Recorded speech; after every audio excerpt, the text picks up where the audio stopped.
بسم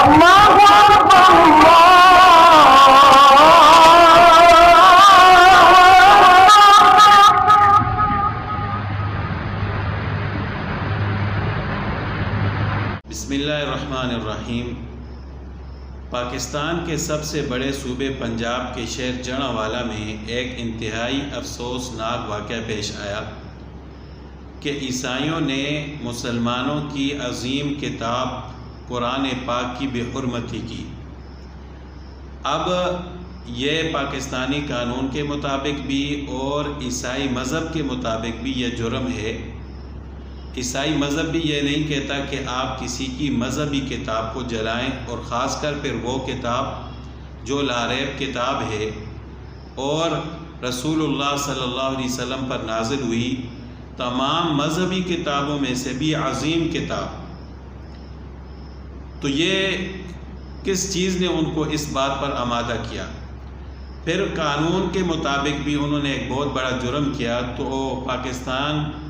کے قانون کے مطابق انتظامیہ کو چاہیے تھا، اس شہر کی انتظامیہ کو، پولیس کو،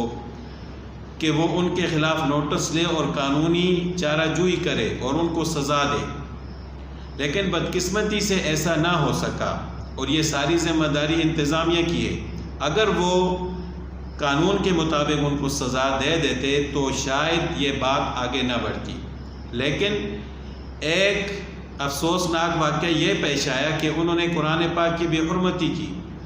پھر ان کو سزا نہ دینے کی وجہ سے دوسرا افسوسناک واقعہ یہ پیش آیا کہ پھر خود مسلمانوں نے اشتعال میں آ کر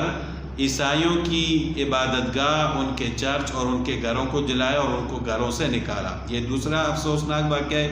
کیونکہ وہ سارے لوگ اس میں ملوث نہیں تھے۔ کچھ پرامن عیسائی بھی تھے جو یہ نہیں چاہتے تھے کہ ایسا ہو، لیکن مسلمانوں نے پھر قانون کو اپنے ہاتھ میں لیا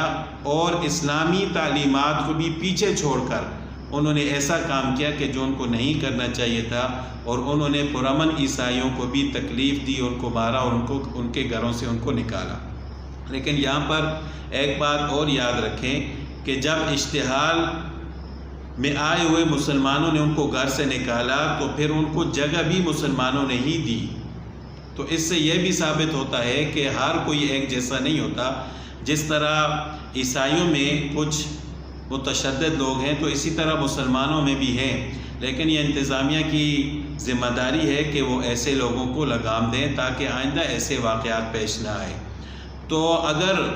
انتظامیہ اپنی ذمہ داری قبول نہیں کرے گی تو پھر اسی طرح ایسے واقعات پیش آتے رہیں گے، لیکن ہم ان کی مذمت کرتے ہیں۔ سب سے پہلے عیسائیوں نے غلط کیا ہے قرآن پاک کی بے حرمتی کر کے، پھر اس کے بعد مسلمانوں نے بھی یہ غلط کیا ہے کہ پرامن عیسائیوں کو جو کہ اس واقعے میں ملوث نہیں تھے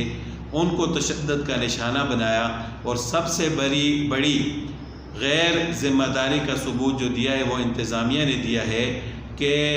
جب یہ واقعہ پیش آیا تھا تو ان کو چاہیے تھا کہ وہ ان کو روکتے اور ان کو سزا دیتے، لیکن ایسا نہیں ہوا۔ لیکن آئندہ کے لیے انتظامیہ کو چاہیے اور ان کو یہ ذمہ داری قبول کرنی پڑے گی کہ ایسے لوگوں کو وہ لگام دیں اور ان کو کڑی سزا دیں تاکہ دوسرے لوگ عبرت حاصل کریں اور آئندہ کے لیے ہمارے ملک میں کوئی ایسا واقعہ پیش